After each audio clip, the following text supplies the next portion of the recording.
Ladies and gentlemen, let us put our hands together for the one and only Dr. William Amzalek. Thank you very much. Thank you very much.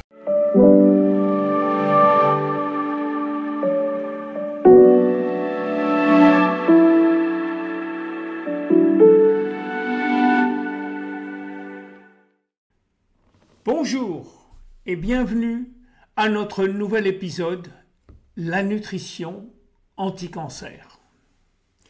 Les scientifiques, les médias, les responsables politiques, tous sont d'accord sur ce sujet. Une alimentation saine peut nous sauver des maladies chroniques et en particulier du cancer. Toute amélioration du mode de vie va avoir des conséquences bénéfiques sur la prévention et l'évolution du cancer.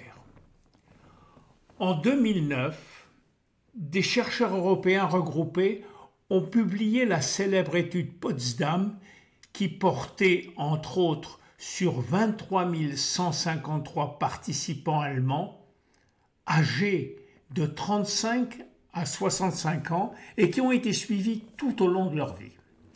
Les chercheurs ont particulièrement examiné 4 facteurs. 1. L'absence de consommation de tabac. 2. La corpulence, c'est-à-dire l'indice de masse corporelle inférieur à 30. 3. Une activité physique régulière, au moins 3 fois par semaine. Et une alimentation saine à base de fruits, de légumes, de poissons.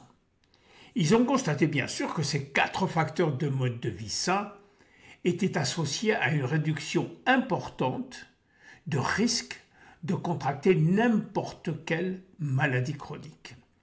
Mais ce qui est stupéfiant est que si un participant avait ce mode de vie sain, incluant ces 4 facteurs dès le départ, alors le risque de développer une maladie chronique tombait à 80%.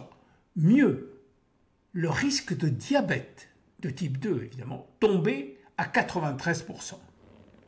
Ils sont encore allés plus loin. Ils ont constaté que le fait d'améliorer un seul de ces facteurs de mode de vie était associé à 50% de réduction du risque de développer une maladie chronique. Il n'existe pas, à ma connaissance, de médicaments qui puissent rivaliser avec ces résultats. Et ceci est une très bonne nouvelle pour notre santé. Une autre étude montre que 30 à 40% des cancers pourraient être évités grâce à une amélioration du mode de vie. Mieux, si on suit des protocoles bien précis, on pourrait avoir entre 60 et 70% de réduction de certains cancers. Selon le Fonds mondial de recherche contre le cancer, dont les experts ont pris en compte 7000 études scientifiques, 30% des cancers sont liés à l'alimentation. On estime qu'environ un tiers des cancers les plus communs dans les pays développés pourraient être évités par un simple changement de régime alimentaire. Puisqu'on est dans le chapitre des bonnes nouvelles, laissez-moi vous en donner une autre. Contrairement à ce que l'on pourrait croire, ce ne sont pas nos gènes qui déterminent notre santé. On peut changer le comportement de nos gènes en les activant ou en les désactivant, en modifiant positivement ou négativement notre mode de vie. Une simple orange, par exemple, a le pouvoir de modifier le comportement de dizaines de gènes. La cigarette, qui est un autre exemple dans l'autre sens, non seulement entraîne des mutations génétiques, ce qui est une chose, mais aussi active certains gènes nocifs. Autre exemple encore, des chercheurs ont observé que plus de 220 gènes néfastes étaient activés dans les cellules cancéreuses des femmes très déprimées et qui avaient un faible réseau affectif, quand les mêmes gènes perturbateurs eux restaient inactifs chez les femmes bien entourées socialement. Ces découvertes ont des répercussions capitales sur les thérapies du cancer, car les altérations épigénétiques étant réversibles, il n'y a peut-être pas nécessité de tuer les cellules cancéreuses de manière systématique, mais oui, il faudrait au contraire rétablir la correcte activation ou répression de certains gènes. Comment les aliments agissent sur le cancer? Les molécules anticancéreuses contenues dans l'alimentation peuvent maintenir à l'état latent les tumeurs microscopiques qui apparaissent en permanence dans l'organisme et les empêcher de progresser. Dans de nombreux fruits et légumes, on retrouve des molécules qui pharmacologiquement ont le même effet que certains médicaments de chimiothérapie. Certaines de ces molécules sont cytotoxiques, c'est-à-dire qu'elles détruisent les cellules cancéreuses. D'autres molécules sont pré-apoptotiques, c'est-à-dire qu'elles induisent la cellule cancéreuse, elles provoquent le suicide. Certaines de ces molécules sont anti-inflammatoires, c'est-à-dire qu'elles bloquent l'inflammation dont la cellule cancéreuse a besoin pour son développement. D'autres molécules auraient un effet anti-angiogénique. Elles préviendraient la formation des vaisseaux sanguins qui nourrissent la croissance de ces microtumeurs. En 1999, 2 chercheurs de l'Institut Karolinska à Stockholm démontrent pour la première fois qu'un aliment aussi banal que le thé pouvait bloquer l'angiogénèse en empruntant les mêmes mécanismes que les médicaments existants. 2 à 3 tasses de thé vert par jour suffisent.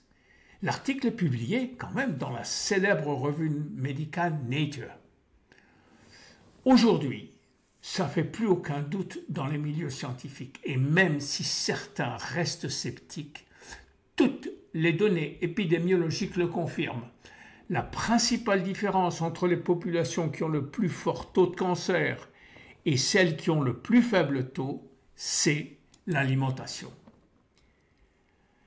La plupart des maladies n'arrivent pas par simple coïncidence, mais sont la conséquence de ce que nous faisons jour après jour.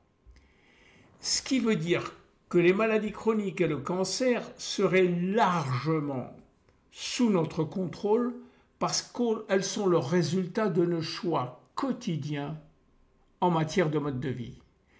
C'est pour cela que votre santé, que notre santé doit être la priorité des priorités. Nous n'avons pas choisi de naître dans un environnement aussi toxique, mais nous y sommes et il va falloir faire avec. Comme je l'ai souvent répété, sauf pour de rares exceptions chez les enfants, le cancer tue parce qu'on lui laisse le temps de le faire. La prévention du cancer consiste à retarder suffisamment la progression des cellules cancéreuses pour qu'elles ne puissent jamais atteindre le stade de cancer mature. Une bonne alimentation peut faire ça et même mieux. Elle peut intervenir positivement à tous les stades de la maladie cancéreuse. Une autre bonne nouvelle, une nutrition adaptée au cancer peut agir à tous les stades, en prévention, au stade de la découverte, pendant le traitement, pour atténuer les effets secondaires, pour éviter ou traiter les rechutes, les métastases et pendant la période de convalescence. Dans les prochains épisodes, nous étudierons en détail les effets bénéfiques de certains aliments et évidemment avec preuves scientifiques à l'appui. À très bientôt dans notre prochain épisode.